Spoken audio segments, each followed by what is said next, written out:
Question में थोड़ा सा हम लोगों को 3D में इमेजिन करना पड़ेगा, इसलिए माइट भी कम समझ में आए, स्ट्रेस एक्स्ट्रा लीजिएगा।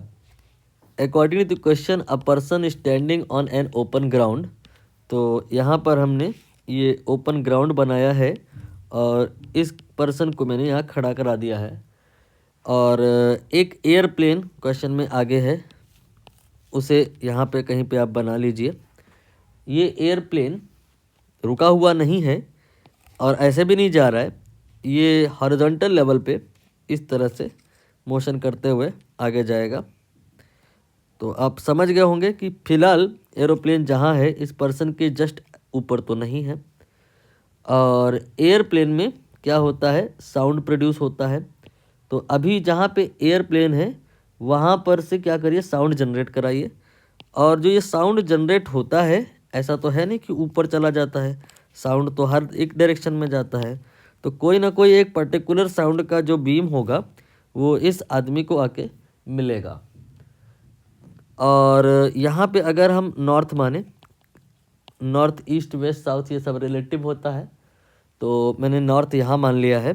और आगे क्वेश्चन में कहा गया है कि जो साउंड का बीम है वो नॉर्थ से ही आता हुआ दिखाई दे रहा है। यहाँ देखिए जो साउंड है वो नॉर्थ से ही आता हुआ दिखाई दे रहा है। ये साउंड जो इसे जब रिसीव हुआ दैट टाइम इसे एयरप्लेन यहाँ पे थोड़े ना मिलेगा। ऐसा तो हुआ नहीं है कि एयरप्लेन सीटी मार के वहीं खड़ा हो गया। एयरप्लेन ने सीटी मारी, साउंड उसका ऐसे आया और जितनी देर में साउंड यहाँ आया उतनी देर में एयरप्लेन भी आगे गया। और कोइंसिडेंटली हुआ क्या कि उतनी ही देर में एयरप्लेन इसके ठीक ऊपर पाया गया। ऐसा क्वेश्चन में कहा गया है कि ये जो एयरप्लेन है इसने देखा तो अबव हिज वर्टिकल पोजीशन। ठीक, तो फिर यहाँ पर हमें स्पीड कंपेयर करनी है एयरप्लेन की और साउंड की। साउंड की स्पीड हम c मान ले रहे हैं और एयरप्लेन जो ये आगे जाएगा इसकी स्पीड मैंने v मान लिया है।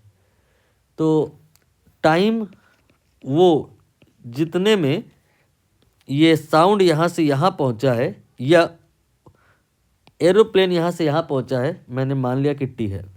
तो जो डिस्टेंस कवर किया है किसने, एयरप्लेन ने, that will be distance will be speed into time.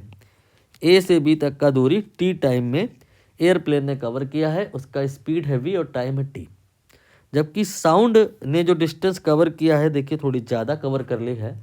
ये एक राइट एंगल ट्रायंगल दिखाई दे रहा होगा, उसका हाइपोटेन्यूज कवर करना पड़ा है साउंड को। तो स्वाभाविक सी बात है साउंड की स्पीड ज़्यादा रही होगी। एयरप्लेन एटलीस्ट आप कह सकते हो कि साउंड की स्पीड पे तो नहीं है। अब देखते हैं क्या आंसर आता है।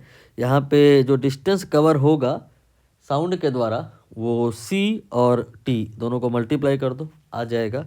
एंगल ये जो बताया है इन्होंने 60, ये कौन सा है, थिंक अबाउट दैट। साउंड आ रहा है नॉर्थ से, ठीक बात है, लेकिन ग्राउंड से ये कितने एंगल पर उठ करके आ रहा है, angle of elevation you can say, ये क्वेश्चन में 60 है। तो फिर आप कह सकते हो ये 30 हो जाएगा। अब यहाँ पर इस 30 के वास्ते अगर हम बात करें तो ये परपेंडिकुलर है और ये हाइपोटेन्यूज है।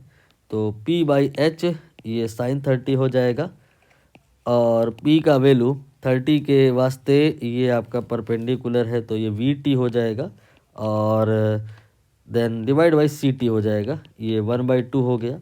तो यहाँ से v एयरप्लेन का स्पीड c/2 आ जाएगा। तो साउंड की स्पीड का आधा स्पीड से एयरप्लेन चल रहा है, तभी ऐसा संभव है कि जो ये एयरप्लेन है उस मोमेंट पे, जिस मोमेंट पे इसको साउंड सुनाई दिया है, वर्टिकल ऊपर दिखाई दे। अब यहाँ पर सिंबल का थोड़ा इशू है, आप अवेयर हो जाइए। यहाँ पर हमने v को माना है एयरप्लेन का स्पीड और c को माना है साउंड का स्पीड। क्वेश्चन के हिसाब से c साउंड स्पीड यहाँ पर v है और एयरप्लेन स्पीड वो हमें निकालना है, तो x will be v/2, D option correct हो जाएगा।